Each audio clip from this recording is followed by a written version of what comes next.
তো হ্যালো বন্ধুরা, good evening, welcome back to the channel. কেমন আছো তোমরা সবাই? আশা করছি ভালো আছো, সুস্থ আছো, যে যেখান থেকে আমার ভিডিওটা দেখছে। তো আমরাও ভালো আছি। তো আজকে হচ্ছে বুধবার, 11ই ফেব্রুয়ারি। তো ইভিনিং থেকে শুরু করলাম ভিডিওটা। তো ছোটোখাটো ভিডিওই বলতে পারেন, ইভিনিং টু নাইট বলবো না, নাইটে ডিনারে কী বানাবো সেটাই আপনার সাথে শেয়ার করব। আর ছোটোখাটো ভিডিওই এখন শেয়ার করছি, বেশি বড় লং ভিডিও এখন আর দিচ্ছি না। আর আজকে মেয়ের স্কুল হয়ে ছুটি পড়লো, মানে ওদের স্টাডি লিভ দিয়েছে, যেহেতু এক্সাম ওদের মানডে থেকে 16 তারিখ দিয়ে এক্সাম, 16ই ফেব্রুয়ারি থেকে। তো ওদের দুদিনের জন্য স্টাডি লিভ দিয়েছে, মানে 12 আর 13 তারিখ। শনি রোববার তো এমনি ছুটি থাকে। তো এবার এখন এক্সামের সময় শুধু যাবা, আবার একটা নতুন ক্লাস, মানে আস্তে আস্তে দেখতে দেখতে কত বড় হয়ে গেল। এই একটা বছর কিভাবে যে কেটে গেল কে জানে। একটা বছর আগে ওকে স্কুলে চেঞ্জ করলাম আমি, মানে আমরা। তো দেখতে দেখতে একটা বছর কিভাবে কেটে গেল সেটাই উনি ফাইনাল এক্সাম, একটু টেনশানে আছি। তো যাই হোক, এখনকার বাচ্চাদের থেকে বা আমাদেরই বেশি টেনশন হয় সব সময়। আগেকার দিনে কিন্তু এরকম, আমাদের বেলা কিন্তু আমাদের বাবা মারা এত টেনশন নিত না। তখন কিন্তু পড়াশোনাটা একটু অন্যরকম ছিল। আর এখন তো যত দিন যাচ্ছে পড়াশোনার লেভেলটা অন্যরকম হয়ে যাচ্ছে, কম্পিটিশনটা বেশি হয়ে যাচ্ছে, তো বাবা মার বেশি টেনশন হয়ে যাচ্ছে। আর তো এই জন্য এই কদিন আমি ভিডিও ঠিকঠাক মতো দিতে পারবো কিনাও জানি না, হয়তো দেবো, মানে একটু হয়তো গ্যাপিংটা বেশিই যাবে। তো এখন ইভিনিংয়ে ওই চাটা বানিয়ে নিয়ে মেয়েকে তো নিয়ে চলে এসেছি। আর এখন এই রুটি করলাম, আজকে রুটি আর চিলি সয়াবিন করব। মানে রুটি করা হয়ে গেল, চিলি সয়াবিনটা করব।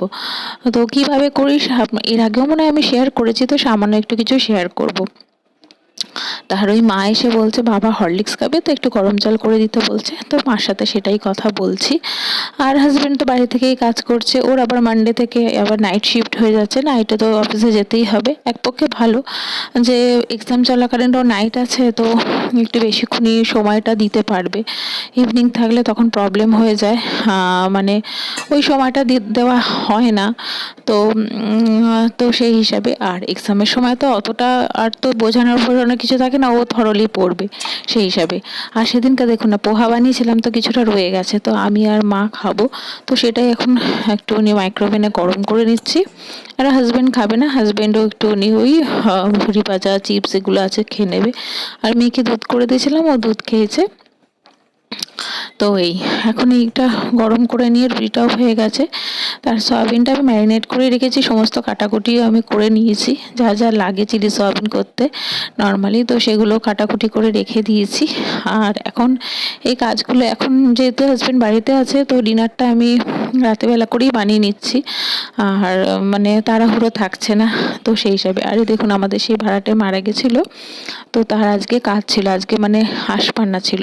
তো মাকে তো বলেছিল, মা তো এমনি শ্রাদ্ধের দিন গিয়ে ওই শাড়ি টাড়ি মিষ্টি আর মালা সব দিয়ে এসছে। আর এদিকে দেখো মেয়ে পড়ছে, তো দিয়ে এসছে, তো আর মা করেনি। তো আমাদের এসে ডেকেছে, তো হাজব্যান্ড, আমরা তখন ঘুমোচ্ছিলাম, হাজব্যান্ড বললো যে না কেউ যাবে না, তো ওরা পার্সেল দিয়ে গেছে, তো ওই রেখে দেওয়া হয়েছে। আর এখন এই যে মশলাপাতিগুলো একটু শেষ হয়ে এসছে, এটা আমার ওই হাঁস পারপাসে রাখি, তো সেগুলোকে এখন একটু রেখে দিলাম। আর এই কটা দিন খুবই চাপে যাব, মানে পুরো 2 তারিখ অবধি, 2 তারিখে ওদের এক্সাম শেষ হবে। আর তো খুবই চাপে যাব, মানে এই কটা দিন একদম যুদ্ধ লড়াই সবারই একটা হয় বাড়ির মধ্যে। বাচ্চাদের এক্সাম থাকলে, তারপর বোর্ডের এক্সাম থাকলে, এখন তো মাধ্যমিক উচ্চ মাধ্যমিক আবার শুরু হয়ে গেছে, তো সেই হিসাবেও তো একটাই। তো এই আর দেখুন, সংসারে তো নানান কাজ থাকে, তার মধ্যে আমাদের চলতে হয়।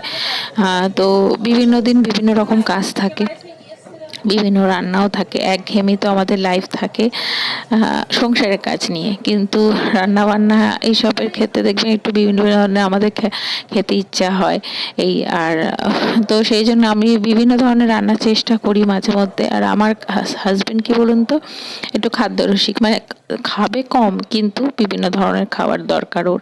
মানে ও নিরামিষ জিনিসটা খেতে পারে না, খাবে একদিন খাবে, দুদিনের মাথায় গিয়ে ওই ভালো লাগে না। তো আমি একটু নিয়ে বিভিন্ন ধরনের চেষ্টা করি, সেই জন্য রান্নার দায়িত্বটা আমিই নিয়ে নিয়েছি একদমই। বিভিন্ন ধরনের খাবার আমি করে থাকি, এক্সপেরিমেন্ট করতে থাকি। আর সবথেকে বড় কথা কি বলুন তো, বিয়ের আগে সত্যি আমি কোনো রান্না বান্না জানতাম না। আমার দিদি তো কিছুই জানতো না, আর এখন সে পাকা গিন্নি একদম হয়ে গেছে বলতে পারেন। 50-60 জনের রান্নাও একা করতে পারে। ওদের বাড়িতে হিউজ খাওয়া দাওয়া, মানে সব এলাই হয়, মানে প্রোগ্রাম টাইপের, পিকনিক টাইপের। ওদের সব অনেক ননদরা আছে, বন্ধু বান্ধব, সমস্ত কিছু খুব অ্যারেঞ্জ হয় ওদের এইসব জিনিস। তো সেই হিসাবে আর আমিও এখনো শিখে গেছি, 12টা বছর সংসার করছি। সত্যি আমি কোনোদিনও কিছু শিখে আসিনি, আর এখানে এসেও মানে কারোর থেকে বলতে গেলে শাশুড়ি মার কাছ থেকে কিছু শিখিনি। আমি নিজেই সব কিছু শিখেছি। মাকে জিজ্ঞেস করেছি কোনটা কি দিতে হবে, আর জিজ্ঞেস করতাম, মা সব বলে দিত। তারপর রুটি করা, আস্তে আস্তে রুটি করা, আটা মাখাটা কিভাবে মাখতে হবে, নরম কি শক্ত, ময়দা কিভাবে নরম কি শক্ত সেভাবে মেখে সেটাকে গোল গোল করে রুটি করা, সব কিছুই কিন্তু বলতে পারেন আমি বিয়ের পর শিখেছি, নিজে শিখেছি, কারোর হেল্প সত্যি নিইনি। না, আমি এটা এভাবে হয়তো নেবেন না, কিন্তু আমার শাশুড়ি মায়ের কাছ থেকে কিছুই শিখিনি। মানে শিখতে লাগেনি, নিজে চেষ্টা করেছি। ওই বলেন, ইচ্ছা থাকলে, চেষ্টা থাকলে, মনের জোর থাকলে সব কিছুই শেখা যায়। সেই জন্য এখন সমস্ত কিছুই শিখে গেছি। এখন আমার মানে কি বলুন তো, সংসারের দায়িত্বটা পুরোই আমার ওপর। আর এখনও শাশুড়ি মারও আস্তে আস্তে বয়স হচ্ছে, উনিও জয়েন্ট ফ্যামিলিতে মানে এসে বিবাহিত হয়ে এসছেন। জয়েন্ট ফ্যামিলি ছিল তখন, বিশাল বড় ফ্যামিলি ওনাদের ছিল তখন, অনেক করেছেন। তাই এখন ওনার বয়স হয়েছে, অত তো আর করতে দেওয়া যায় না, যতটুকু নয় ততটুকু করি, করতে দিই। কিন্তু একঘেয়েমি যদি বসে যায় তখন নিজে একটা অন্যরকম হয়ে যাবে। তো সেই জন্য মাঝে মাঝে বাজার যেতে দিই, যাতে মনটা ভালো থাকে। বাজার ইভেন আমার হাজব্যান্ডই করে, মাছ বাজার বলুন, গ্রসারি, সমস্ত কিছুই। আর এখন তো অনলাইনের সিজন, অনলাইনে সমস্ত আসে, কিন্তু এই দুধ আনা, টুকিটাকি জিনিস কিছু আনা তখন শাশুড়ি মাই সকালবেলা করে যায়, বেরোতে দিই যাতে মনটা ভালো থাকে। এই শ্বশুরমশাই অসুস্থ হয়ে যাবার পরও উনি এখন বাড়িবন্দি হয়ে গেছে, একটু দিন যাক, একটু ঠান্ডাটা কমুক, তখন উনি আবার বেরোবেন। সেটাই, মানুষের পরিবর্তন যে কিভাবে সব কিছু দিক দিয়ে হয় বোঝা যায় না। আর মানুষ দেখবেন হ্যাবিচুয়েট, মানে যেটা করবে তো সেরকমভাবে করতে থাকলে সেটা হ্যাবিটে পরিণত হয়ে যায়। তো যাই হোক, ওখানে দেখুন আমার পকোড়াগুলো ভাজা হয়ে গেছে, মানে সয়াবিনের পকোড়াগুলো ভাজা হয়ে গেছে, সয়াবিনগুলো ভাজা হয়ে গেছে। এখন ওই পেঁয়াজ আর ক্যাপসিকামগুলো দিয়েছি, আর এখন ওই চা খাবো। আমাদের টিফিন একটু খাওয়া হয়েছে, আর তো এখন এই চা খাবো। হাজবেন্ড ওদিকে কাজ করছে, ওকেও দিয়ে দেবো, আর আমিও তার সাথে সাথে একটু চা খেয়ে নেবো। আর রান্না করতে করতেই খেয়ে নেবো। আর ওদিকে তো মেয়ে পড়ছে, আর সবসময় ওর সামনে মাঝে মাঝে থাকতে হয়, নাহলেই ওই যা হয় ফাঁকিবাজি একটু দেবে হয়তো। পেন নিয়ে কিছু কারুকার্য করছে, আঁকা। আমার মেয়ের তো কিছু কারুকার্য করা মানে খাতার মধ্যে আঁকা। তো যাই হোক, ওই কথা বলছি, টুকিটাকি করছি, একটু একটা অন্য কিছুর প্ল্যান হচ্ছে আমাদের। তো সেগুলো পরে সব আপনার সাথে বলবো। তার সাথে সাথে তো আছেই অনেক কিছুই। তো ওইদিকে দেখুন যে আমার এগুলো ভাজা হয়ে গেছে, পেঁয়াজ আর ক্যাপসিকামটা, আর এই সসটা দিয়ে দিচ্ছি। আর এই যে দেখুন ভাজা হয়ে গেছে, একদম যেরকম চিলি চিকেন করে নর্মাল সেরকমই আমি করি, আর বেশি কিছু হাবজি গুবজি জিনিস দিই না। আর খুব টেস্টি হয়। একঘেয়েমি সয়াবিন আলুর তরকারি খাওয়াচ্ছে, আর আমাদের বাড়িতে সয়াবিনটা সত্যি অনেকটাই কম হয়, হলে এরকম চিলি সয়াবিন করি। আর এর সাথে সাথে অনেক বাসন মাজা হয়ে গেছে, আরও কিছু পড়েছে, সেগুলো মেজে নিচ্ছি। ওই তাই বলছিলাম, বয়সের সাথে সাথে সব কিছুই দেখবেন পরিবর্তন হয়। এই আর এখন হচ্ছে আমাদের দায়িত্ব, আমাদের হাজব্যান্ড ওয়াইফদের, আমাদের 3জন বুড়ো বুড়ি আছে, মানে আমার মা, শাশুড়ি মা আর আমার শ্বশুরমশাই, এদের দেখাশোনা করা, এটা একটা আমাদের কর্তব্যের মধ্যে পড়ে। তাহলে চলুন, অনেক জ্ঞানী কথা বললাম, এর সাথে সাথে ভিডিওটা এখানেই শেষ করব। আর দেখুন চিলি চিকেন হয়ে গেছে আজকে ডিনারের মেনু।